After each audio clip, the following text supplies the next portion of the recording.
Halo guys, welcome back to Milham Drakim. Di video kali ini saya akan membandingkan dua entry level kamera dari Fuji. Yang pertama itu adalah Fuji X-A3 dan Fuji X-A5. Oke, jadi sebetulnya kedua kamera ini sama-sama merupakan kamera dari Fuji X-A series, yang dimana Fuji X-A3 dikeluarkan atau dirilis pada bulan Agustus 2016, sedangkan untuk Fuji X-A5 yang merupakan penerus dari Fuji X-A3 diluncurkan pada bulan Januari 2018. Sebenarnya selain kedua kamera ini, di Fuji X-A series juga ada kamera Fuji X-A7 yang merupakan penerus dari Fuji X-A5. Namun karena saya punyanya kedua kamera ini saja, jadinya ya saya bandingkan kedua kamera ini saja. Nah, di video ini mungkin saya tidak bakal mengulik lebih detail masing-masing kedua kamera ini, karena mungkin sudah banyak yang mereview kedua kamera ini, karena dua kamera ini terbilang kamera yang cukup lama. Sama-sama memiliki sensor APS-C CMOS 24,2 megapiksel, layar touchscreen-nya bisa di flip ke depan. Desain kameranya pun hampir serupa satu sama lain, meskipun X-A5 sedikit lebih berat, yaitu memiliki berat 361 gram dibandingkan dengan X-A3 dengan berat 339 gram. Nah, selanjutnya saya akan menunjukkan perbedaan-perbedaan yang menurut saya bisa menjadi bahan pertimbangan kalian dalam memilih kedua kamera ini. Yang pertama adalah lensa kitnya. Untuk Fuji X-A3 memiliki lensa kit 16-50mm f3,5, sedangkan untuk X-A5 memiliki lensa kit 15-45mm f3,5 yang dilengkapi dengan power zoom atau electric power zoom lens. Yang artinya lensa kit dari Fuji X-A5 lebih diutamakan untuk video, karena dapat melakukan zoom secara halus saat merekam video. Sedangkan untuk X-A3 memiliki manual zoom lens yang lebih cocok untuk fotografi. Lalu yang kedua adalah range ISO-nya. Untuk Fuji X-A3 memiliki range ISO dari 200 sampai 6400 dan bisa diperluas dari 100 sampai 25600. Sedangkan untuk Fuji X-A5 memiliki range ISO 200 sampai 12800 dan bisa diperluas dari 100 sampai 51200.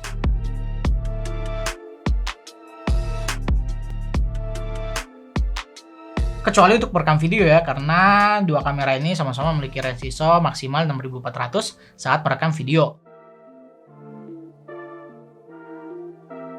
Lalu yang ketiga adalah autofocusnya. Meskipun kedua kamera ini memiliki ukuran sensor yang sama, namun untuk Fuji X-A5 dilengkapi dengan hybrid AF system dengan face detection yang diklaim kecepatan autofocus dari X-A5 lebih cepat 2 kali lipat jika dibandingkan dengan X-A3.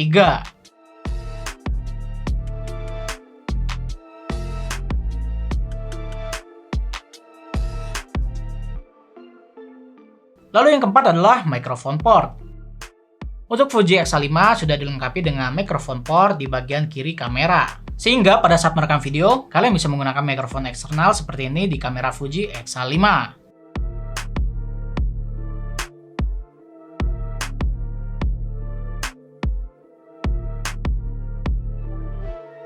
Lalu yang kelima adalah maksimal resolusi video.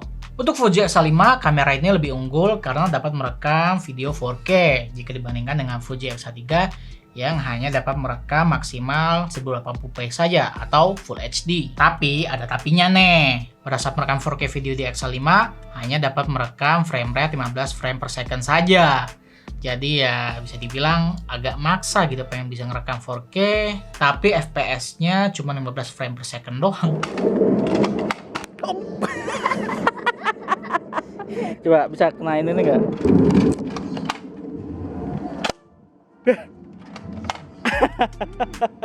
Namun ketika merekam pada resolusi Full HD atau 1080p, kamera ini tetap lebih unggul daripada kamera Fuji X-A3. Karena kamera dari Fuji X-A5 dapat merekam lebih lama dengan durasi maksimal 29 menit non-stop jika dibandingkan dengan Fuji X-A3 yang durasi perekamannya hanya 14 menit.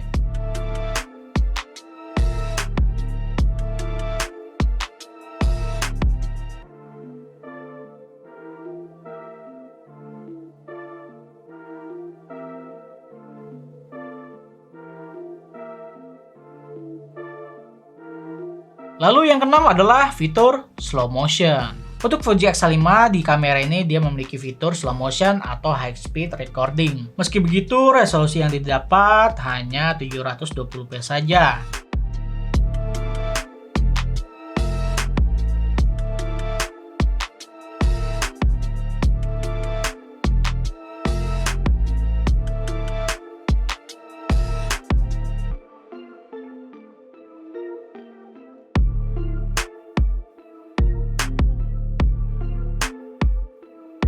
Lalu yang ketujuh adalah konektivitasnya. Kedua kamera ini, baik itu Fuji X-A3 maupun Fuji X-A5 memiliki koneksi Wi-Fi. Namun, khusus untuk X-A5, selain Wi-Fi, kamera ini juga memiliki koneksi Bluetooth, sehingga kalian bisa menghubungkan kamera ini ke smartphone kalian menggunakan koneksi Bluetooth. Selain itu, kedua kamera ini sama-sama memiliki port micro HDMI. Namun, untuk Fuji X-A3, ketika kalian menyambungkan kamera ini ke TV melalui HDMI port, hanya bisa dipakai untuk melihat hasil foto dan video di galerinya saja.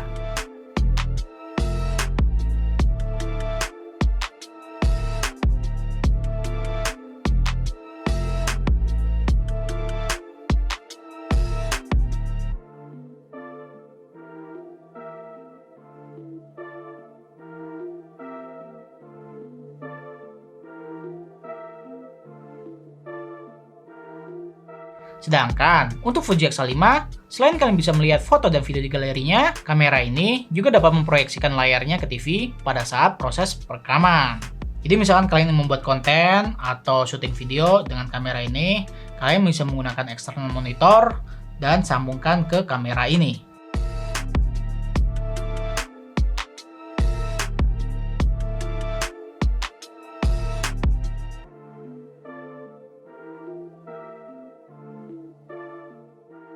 Nah, itu dia 7 poin yang menurut saya bisa menjadi bahan pertimbangan kalian dalam memilih kedua kamera ini. Sebetulnya selain ke-7 poin itu, kedua kamera ini masih ada sih perbedaannya. Seperti halnya Fuji X-A5 memiliki filter lebih banyak, battery life atau baterai kapasitasnya ya sebenarnya sih nggak jauh beda sih, dan juga fokus poinnya lebih banyak di X-A5. Untuk harganya sendiri, kamera Fuji X-A3 memiliki harga kisaran 3,9 juta sampai 4,3 jutaan. Sedangkan untuk X-A5 memiliki harga kisaran 5,3 juta sampai 5,5 jutaan. Oke, jadi kesimpulan saya sih kalau misalkan kita lihat dari fitur-fiturnya, misalkan kalian ingin membeli kamera mirrorless yang memang tujuan kalian adalah untuk motret saja, sebetulnya Fuji X-A3 sudah cocok banget ya. Apalagi harganya lebih murah 1 jutaan jika dibandingkan dengan Fuji X-A5. Namun jika kalian ingin memiliki kamera mirrorless yang tidak hanya untuk motret saja, tapi juga memiliki fitur-fitur yang mendukung dalam merekam video, mungkin kamera Fuji X-A5 cocok untuk kalian atau pilihan yang tepat untuk kalian. Namun bukan berarti Fuji X-A3 nggak bisa merekam video. Tapi jika dibandingkan dengan Fuji X-A5, dia ini memiliki fitur-fitur yang mendukung dalam merekam video. Jadi ya kalau misalnya kalian ingin mempunyai kamera mirrorless yang tidak hanya bisa moto, tapi juga merekam video, ya ini. Oke, that's it. Itu saja review dari saya. Jika ada pertanyaan, kalian bisa isi kolom komentar di bawah. Semoga informasi ini bermanfaat bagi kalian. See you in the next video. Bye-bye.